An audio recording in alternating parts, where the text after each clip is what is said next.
संसार में ये अगर सरल भाषा में समझा जाए तो हमें और आपको ये देखना है कि संसार में महाराज सत्य क्या है। किसे हम सत्य कह सकते हैं? जो हमारे सामने है, जो हम देख रहे हैं वो सत्य है, या हमारा जो कार्य है, हम जो कर रहे हैं, हमारी क्रियाएं हैं वो सत्य हैं। संसार में आखिर सत्य क्या है? तो सबसे पहले तो सत्य की परिभाषा समझिए। सत्य किसे कहा जाता है? तो कहा कि सत्य वो है जो कभी विनिष्ट ना हो, जो कभी समाप्त ना हो, जो सदैव एक जैसा बना रहे, उसे ही हम सत्य कह सकते हैं। जैसे ये मनुष्य का शरीर है और महाराज आज हमारे देखते चलते बढ़िया चल रहा है, काम कर रहा है, छोटे से जवान हुआ, जवान से फिर बूढ़ा हुआ, बड़ी देखरेख हमने इसकी की है, लेकिन धीरे धीरे धीरे धीरे एक दिन इसका भी अंत समय आता है, ये नष्ट हो जाता है। और जब तक ये हमारे बीच में रहता है हम इसको सत्य मानते हैं, यही सब कुछ है। देह बुद्धि हम इसमें रख लेते हैं, मेरा देह जो है यही सब कुछ है महाराज। लेकिन वास्तव में ये सत्य नहीं होता, क्योंकि नष्ट होना है, फिर जन्मना है। जो बार बार आए, जो बार बार जाए, उसको सत्य कैसे कहा जा सकता है?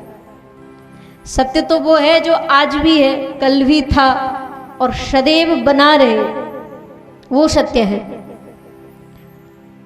और यदि हम अपने शरीर में देखें तो ना तो ये आंखें सत्य है, ना ये कान सत्य है, ना ये मुख सत्य है, ना सुगंध दुर्गंध लेने वाली ये नाक सत्य है, कार्य करने वाले हाथ पैर भी सत्य नहीं है।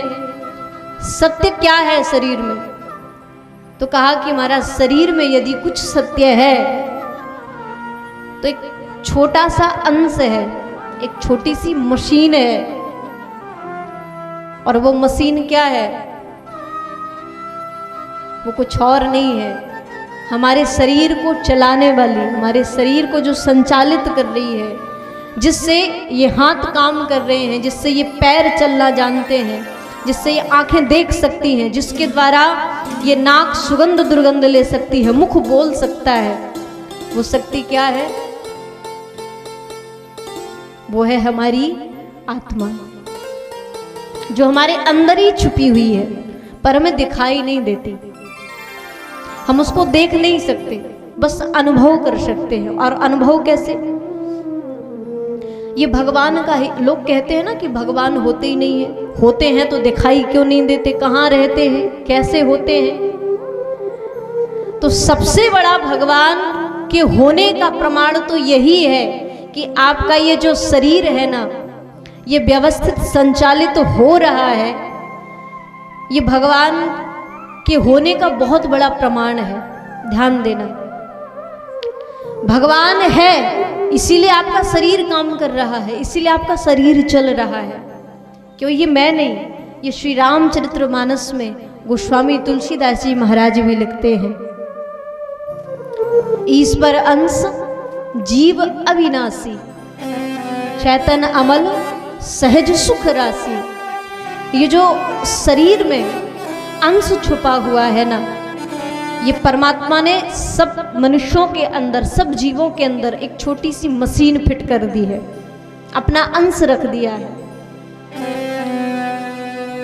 और जितनी श्वासें इस मशीन में भर दी है, जितने दिनों की अवधि इसको दी है, ये उतने दिन काम करती है। और जिस दिन इसका समय आता है सो हमारा छोड़ करके, खाली करके निकल जाती है। तो उसके बाद फिर होता क्या है? तो कहा ये भली भांति काम करने वाला शरीर भी किसी काम का नहीं रहता। आपने देखा है कभी कोई मृत व्यक्ति बात करता हो, कभी बोलता हो?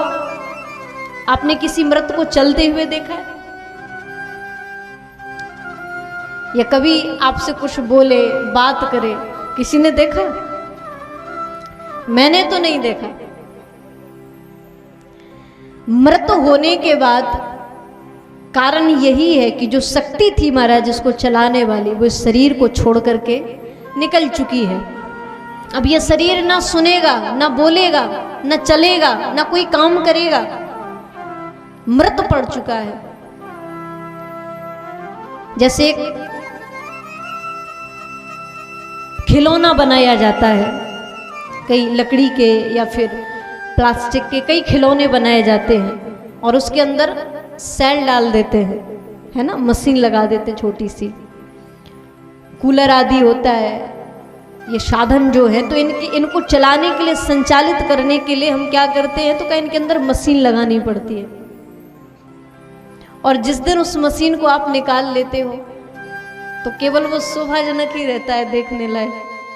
आपको हवा दे सकता है कूलर, पंखा हवा दे सकता है?